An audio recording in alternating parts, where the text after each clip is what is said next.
எதுக்கு வந்திருக்கீங்க? அது என்னை கோஷாஜி அனுப்பி வைத்தார். இது நாயை பராமரிக்கிறதுக்கான தொகையா? ஆம்.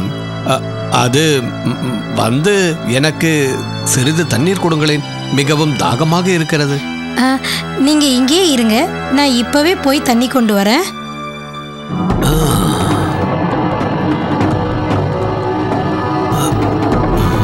நாய் எங்க இருக்கிறது? காணவில்லையே. இந்தாங்க தண்ணி.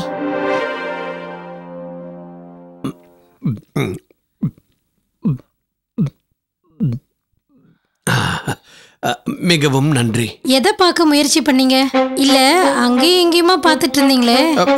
இல்ல, அது வந்து நான் எதையும் பார்க்க முயற்சிக்கவில்லை. அது நாய் இருப்பதாக அது குரைக்கும் சத்தம் கேட்கவில்லை, அதுதான் எட்டி பார்த்தேன், வேறொன்றும் இல்லை. தாங்கள் என்னை... எங்க வீட்டு நாய் தூங்கிக்கிட்டு இருக்கு. ஆனால் அது கதவு திறந்தவுடன் எழுந்திருக்க வேண்டுமே, எழுந்திருக்கவே இல்லை. களைச்சி போய் தூங்கிட்டு இருக்கும் போது அது இடத்த விட்டு வெளியில வராது. அதுக்கா பசி வந்தா தானா வரும். அப்படியானால் நீங்கள் அந்த நாய்க்கு அந்த அளவுக்கு விருந்து படைக்கிறீர்களா? ஆமா, விதவிதமா உணவு கொடுக்கறோம். சும்மா சொல்லுங்க, பாதாம், பிஸ்தா எல்லாம் கலந்த பால், முந்திரி திராட்சையும் போடுறோம். ஆஹா, அப்படியானால் காலை உணவு என்ன? காலையில ஒரு படி பால், அதுல கொஞ்சம் மூலிகைகள்லாம் போட்டு கொடுக்கறோம். இத்தனையுமா கொடுக்கிறீர்கள்? அப்புறம் என்ன, அப்பதான் அது தூங்குது. அதோட வாலும் கொஞ்சம் கூட வளையறதே இல்ல. நமக்கு வேண்டிய விஷயத்தை நாம் தெரிந்து கொண்டோம். இனி இங்கிருந்து கிளம்ப வேண்டியதுதான். நான் கிளம்புகிறேன். ரொம்ப நன்றி, போய் வருகிறேன். இரவு உணவு என்னன்னு நீங்க தெரிஞ்சுக்க வேண்டாமா? இல்லை இல்லை, இதை தெரிந்து கொண்டதே மிகவும் அதிகம். ராஜகுரு, நான் என்ன ஏமாலியா? என் வீட்டுக்காரர் எவ்வளவு புத்திசாலி. அவரோட மனைவினா முட்டாள்னு நினைச்சிட்டாரே. இந்த ரகசியத்தை நான் வெளியே சொல்ல விடுவனா?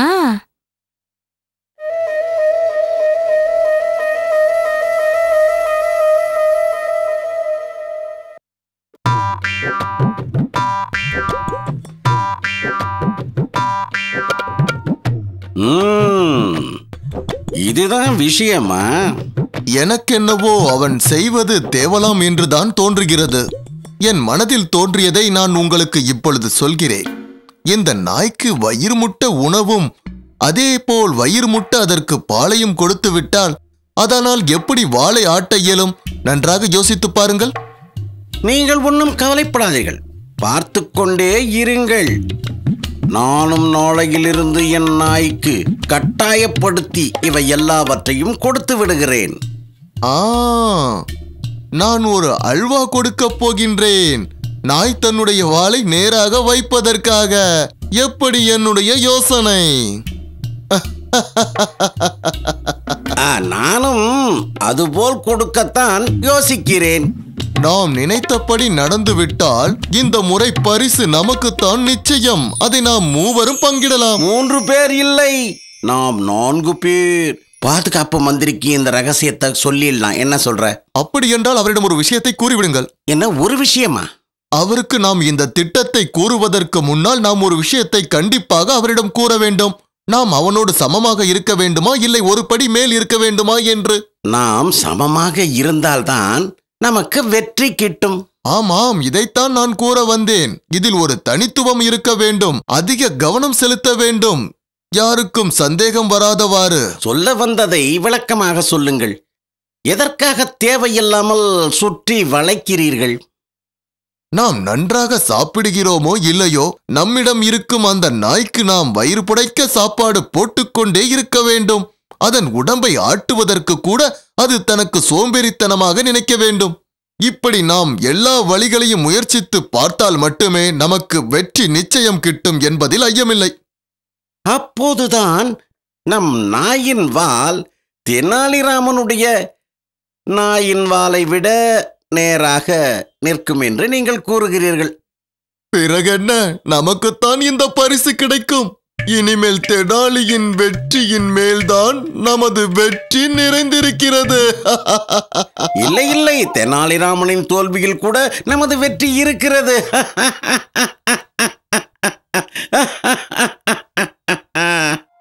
மாட்டிக்கிட்டான் தென்னாலி, தென்னாலி மாட்டிக்கிட்டான். தோல்வி உனக்கு வெற்றி எங்களுக்கு, தோல்வி உனக்கு வெற்றி எங்களுக்கு. நாயின் வாலை நிமிர்த்த போகிறாயா? இம்முறை நீதான் தோற்க போகிறாய். நிச்சயம் தோற்க போகிறாய்.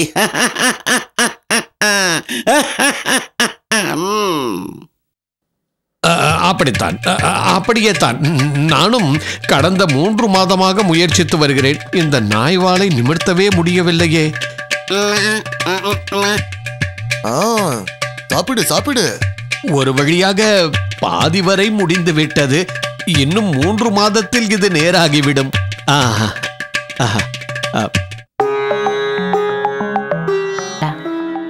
பாத்தீங்களா, 6 மாதம் ஓடியே போயிடுச்சு, போனதே தெரியல.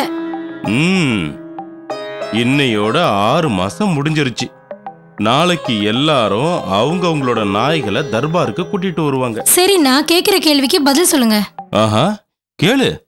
நாயோட வால் ஏன் கோணலாவே இருக்குது? ரொம்ப கஷ்டமான கேள்வியை தான் நீ கேட்டிருக்கிற. தபர், வாழை நேராக்குதல்ங்கிறது விருப்பத்தை காட்டுதல், அதோட நம்பிக்கையோட இருத்தல். நாய் வாழை நிமித்த முடியாதுன்னு சொல்றது ஒருவரது கோபத்திற்கு கூட ஒப்பிடலாம். நாயின் வாழை அதன் வயிற்றுக்கு சமர்ப்பணமா கூட நாம சொல்லலாம். ஓஹோ, நீங்க வாழை பத்தி ஆராய்ச்சியே செஞ்சிட்டீங்க போல இருக்கு. நான் இப்போ நம்ம வீட்டு நாய் வாழை பத்தி கேட்டேன். அட, முதல்ல நான் சொல்றத கேளு. நான் அதைத்தானே சொல்ல வந்தேன். சரி சொல்லுங்க, கேக்குறேன். இத பார், நான் இப்போ உங்ககிட்ட சொல்ல போறதெல்லாம் இந்த நாயோட வாலுக்கு கூட பொருந்தும். அதோட அதுல இன்னொரு விஷயமும் அடங்கி இருக்கு. அதுதான் அந்த உருவம். ஒரு முறை அதை நாம நேராக்கி விட்டா அது கடைசி வரைக்கும் நேராவே இருக்கும்.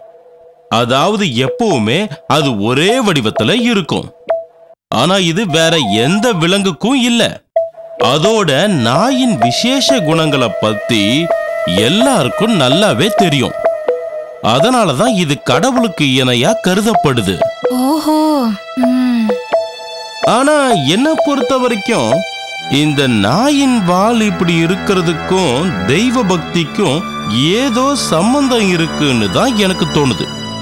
ஆனா நீ என்ன வேணாலும் சொல்லு, இந்த நாயின் வாலை இப்படி கோணலா கடவுள் வச்சிருக்கிறதுக்கு நிச்சயம் ஏதாவது ஒரு காரணம் இருக்கும். அந்த வாலுக்கு அவர்தான் பொறுப்புன்னு நான் சொல்லுவேன். ஓ, இந்த விசேஷ குணங்களால தான் நாய் மகாராஜா யுதிஷ்டருடன் சொர்க்கம் வரை போனதா? எனக்கு என்னவோ ஒருவேளை இந்த நாயின் வாலை நேரா வச்சிருந்தா மக்களின் பக்தி என்ற விஷயம் வேறு வகையில இருந்திருக்கும்னு நினைக்கிறேன். என்னைக்கு நாயோட வால் நேரா ஆகுதோ அன்னைக்கு உலகத்துல நிச்சயமா பக்தி குறைஞ்சிருக்கும். அதனாலதான் நாயோட வால் வளைஞ்சிருக்குன்னு நான் நினைக்கிறேன். சரி, இத பத்தி நீ என்ன நினைக்கிற சொல்லு. நீங்க சொல்றத கேக்கும்போது எனக்கும் ஒரு நாய வீட்ல வளர்க்கணும்னு ஆசையா இருக்கு.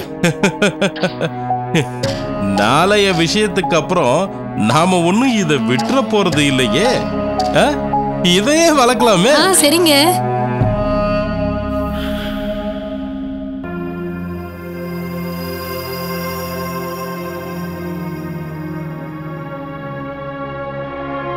ராஜாதி ராஜ ராஜ கம்பீர ராஜ குலோத்துங்க ராஜகுல திலக கிருஷ்ணதேவராய மகாராஜா வருகிறார்.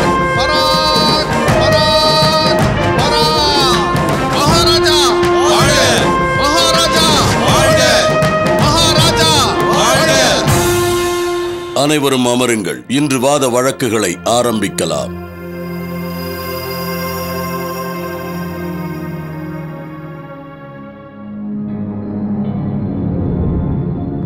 மகாராஜா, நான் என்னுடைய நாயை அழைத்து வர அனுமதி கோருகிறேன். அழைத்து வாருங்கள். என்னுடைய நாயின் வாலை என்னால் நிமிர்த்தவே முடியவில்லை.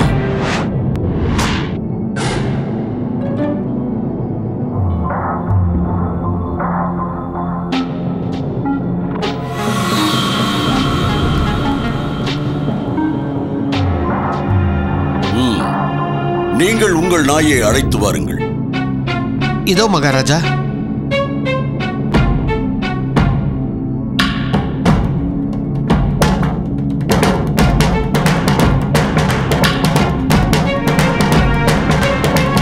மகாராஜா, என்னை மன்னிக்கவும்.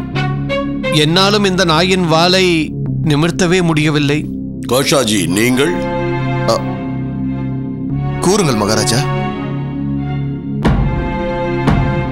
ராஜகுரு அவர்களே, நீங்கள் உங்கள் நாயை அழைத்து வாருங்கள்.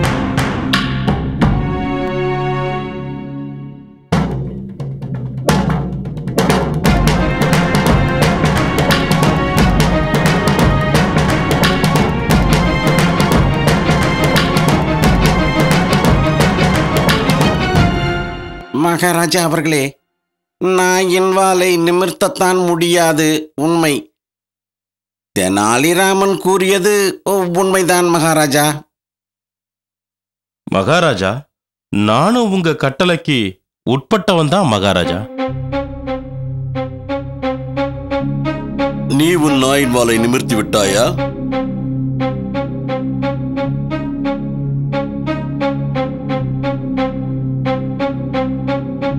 மகாராஜா, விஷயம் பரிசுக்குரியதென்றால் நான் விட்டுருவேனா என்ன? இதுவரைக்கும் அந்த மாதிரி நடந்ததே கிடையாது மகாராஜா.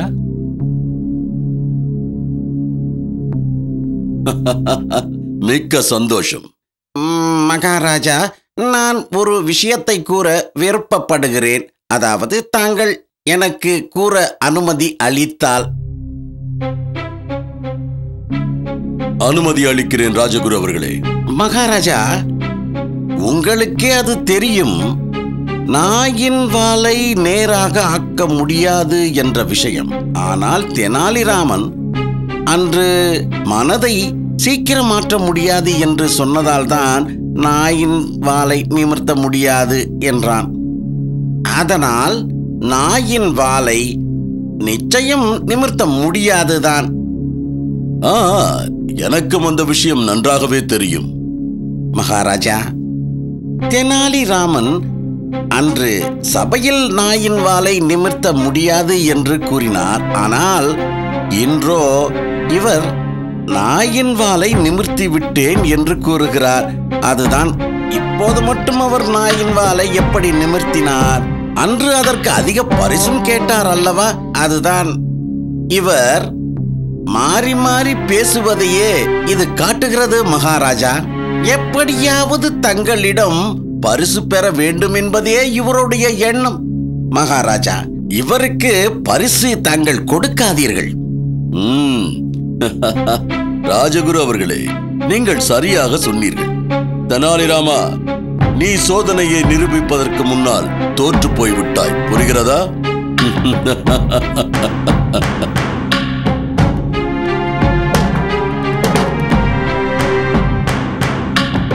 மகாராஜா, நான் கூறியது ஒரு மனிதனின் மனிதன் போக்கை மாற்ற முடியாது என்றுதான்